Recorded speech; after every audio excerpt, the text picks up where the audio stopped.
Bon, c'est pas tout d'être paumé sur une planète hostile remplie de flotte et que la flotte soit remplie d'une merdouille qui va pas tarder à me faire la peau. Va falloir commencer à envisager un séjour sur le temps long. Bah ouais, elle est bien belle ma capsule, mais je vais rapidement me sentir à l'étroit. Sans parler de la capacité de stockage qui est tout à fait minable. Mon objectif actuel devient donc la construction d'une base solide.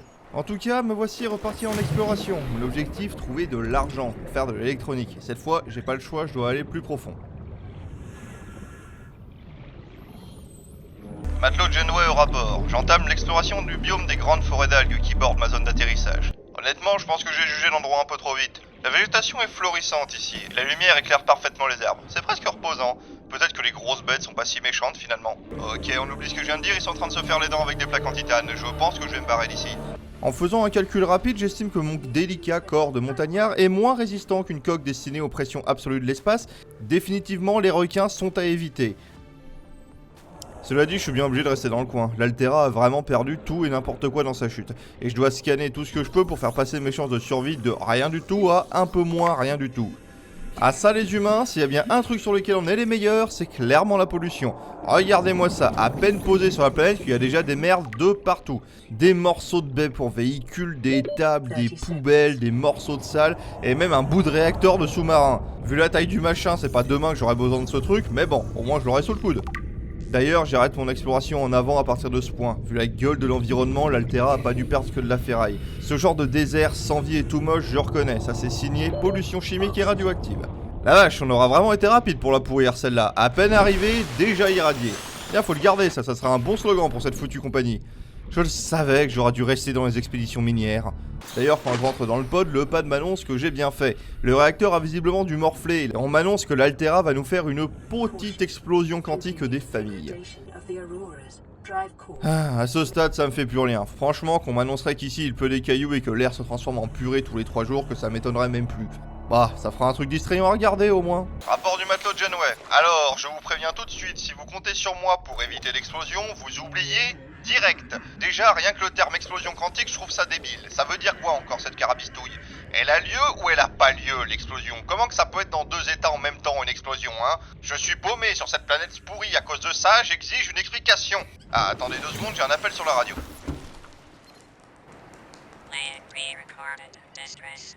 This is Life Pod 6. I have a passenger on board. Coordinates attached. We've landed a kilometer from the crash site, but there's radiation in between us and the rendezvous. Request immediate assistance. 6 out. Signal coordinates corrupted. Approximate transmission Ouais, un origin autre survivant. recorded to Bon, date par contre, about- visiblement, elle est comme moi, elle a remarqué la zone radioactive. Je vais pas pouvoir la rejoindre comme ça, à moins de vouloir mourir immédiatement. Et puis de toute manière, le pad détecte pas sa position. Je vais pas nager au hasard en espérant un jour tomber sur elle. Par contre, elle parle d'un point de rendez-vous, et ça c'est neuf. Visiblement, elle a des infos que j'ai pas. Peut-être qu'un gradé a survécu et a donné des instructions que j'aurais loupées quand la radio était en rade. Ça doit être ça.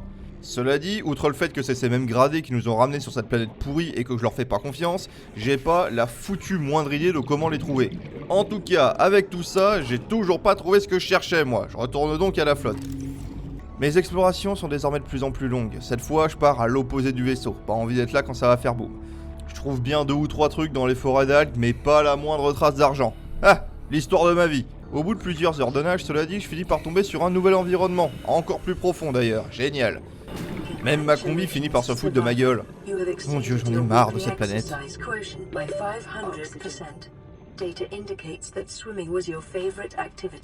Matelot Genway au rapport. Un nouveau biome ajouté à la liste. Une espèce de grande plaine de sable blanc couverte d'une grosse herbe rouge à perte de vue. Je vois bien des débris qui ont certainement plein de trucs intéressants à offrir et le pad me dit qu'il y a des grottes un peu partout. Mais mes réserves d'air seront trop courtes pour une vraie exploration. Un véhicule va devenir vraiment nécessaire si je veux explorer correctement. Je vais tenter ma chance avec ces grands piliers. Avec un peu de chance, il y aura ce que je cherche. Bingo! De l'argent, de l'or et du plomb. Dans les 3 cas, ça me sera très utile. Bon, par contre, comme je suis profond, je dois remonter vraiment régulièrement à la surface. Mais je pense que je vais trouver tout ce qu'il me faut dans le coin. Oh, tiens, il y a une espèce de truc bizarre qui fouille le sable dans le coin. Oula! Mais c'est que ça saute haut, cette bestiole. Bon, allez, restons en haut, ça devrait aller. Ah non, non, ça va pas du tout aller. Non, on se casse. Oh putain, un requin. Ok, j'ai compris, le quartier est pourri, moi je m'en vais.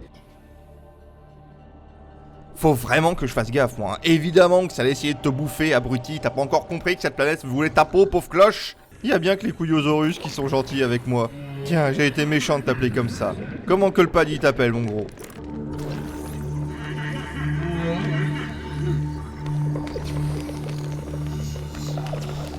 Bah, c'est moche aussi. Je vais t'appeler Steve. Ça te va? Ah, regardez, il pète de joie tellement il est content. Oh oui, mon bon gros Steve. Oh oui, t'es un gentil gros pépère. Oh, c'est le bon Steve, ça. Oh, c'est le bon Steve qui mange pas les gens. Non, oui. Le lendemain, je finis mon exploration des plateformes. Enfin, j'ai assez d'argent pour faire de l'électronique. Et 30 seconds. qu'est-ce que c'est? Je vois quelque chose au loin. Enfin, je crois. Ah, c'est sûrement juste des courants. Attends, non. Non, il y a bien quelque chose. Oh, oui, c'est pas petit. À cette distance et vu leur taille, je doute qu'il m'ait vu, mais dans le doute, je me barre aussi vite que possible. De toute manière, j'ai eu travailler au pod, et puis dans le doute, si ça se trouve c'est méchant, donc qu'il a fait, restons loin. Plus qu'à trouver un peu de corail, de quoi faire une pile et du fil de cuivre, et hop, me voici prêt à devenir propriétaire. Et j'ai même droit à un nouveau message, et des bonnes nouvelles en plus. Un vaisseau est arrivé dans le système, béni soient les lois d'entraide spatiale. Il est obligé de venir vérifier ce qui se passe. Évidemment, par contre, pas besoin de le contacter. These Alterra ships. They run low on engine grease, send an SOS, you offer to help, they don't Emergency. pick up. A quantum detonation has Aurora, I'm occurred out on in the the far Aurora side of drive the core. system. It's gonna The take reactor will more than a reach week to reach your supercritical position. state You still in need minus our assistance. 10, Over. 9, I'll try them again tomorrow. Oh, le feu d'artifice, j'allais oublier. Je veux pas louper ça quand même. Clearance for Alterra. Cruise with the long range stands.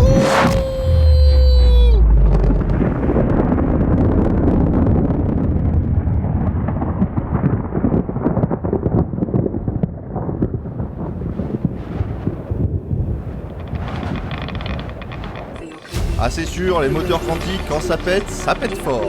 Par contre, les taux de radiation ont dû exploser quelque chose de sévère. Je suis bon pour me faire une combinaison plombée si je veux pas développer 15 cancers dans la semaine. La radio capte rapidement un nouveau signal d'ailleurs, c'est le message des officiers. This is Officer Keenan, Light Pod 19. The captain is gone. I have assumed command. The last thing the captain did was give me coordinates for dry land. We regroup 1.5 kilometers southwest of the crash site. Stay together and good luck. This message will now repeat. Rendezvous coordinates corrupted. Transmission origin coordinates downloaded. Signal location uploaded to PDA. Visiblement, il y avait effectivement bien un point de rendez-vous, mais je me fais pas d'espoir. Le pad indique la présence de leur pod à 300 mètres de profondeur. Autant dire qu'à moins qu'ils aient développé des branchies vitesse grand V, j'ai des gros doutes quant à la survie de la chaîne de commandement. Bah, de toute manière, j'ai jamais aimé les officiers. En tout cas, pour vérifier la non-survie des huiles, je vais devoir plonger beaucoup plus profond. Et je vous avoue que je me sens moyennement capable de faire 0 à 300 mètres de profondeur, plus le retour, sans définitivement y passer. Je passe donc les jours suivants à retourner le sable du biome des plaines d'herbes rouges. Je vais pas vous mentir, c'est pas l'activité la plus palpitante que j'ai fait de ma vie. Mais au moins, ça finit par payer. Je trouve de quoi me fabriquer un joli petit sous-marin. Et ça tombe bien parce que les allers-retours entre le sable et la surface sont de plus en plus longs. Quand j'y pense, heureusement que la combi gère les changements de pression, parce que des changements aussi raides, normalement, auraient déjà dû me coller un anévrisme qui m'aurait buté depuis bien longtemps. Ah, et d'ailleurs, au final, les formes que je voyais se sont révélées être des énormes bestioles qui nagent tranquillement au-dessus du biome.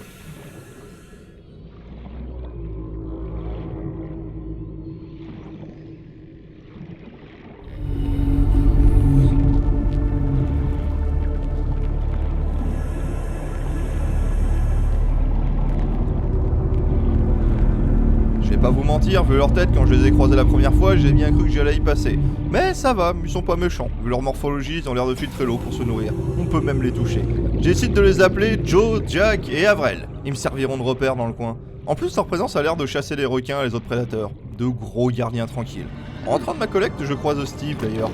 Oh oui, mon gros, t'inquiète pas, c'est toi le plus mignon. Moi, oui, oh, c'est mon Steve, ça. Une fois la plateforme à véhicule construit, j'ai juste eu à ramasser tout ce qui traînait pour mon petit sous-marin. The Seamoth is a fast, safe mode of transport, but remember that swimming is good for your glutes and endorphin levels. Il est pas bien gros, mais au moins il génère son propre air. Avec ça, plus la peine de remonter toutes les minutes pour refaire le plein. Avec une mobilité comme ça, je vais enfin pouvoir penser au temps long, bâtir une basture, améliorer mon moyen de transport et trouver ce foutu point de rendez-vous avant que le vaisseau de secours décide de se barrer sans moi. Hey Steve, t'as vu comment je bouge vite maintenant? Allez, on va s'en sortir mon gros, tu vas voir.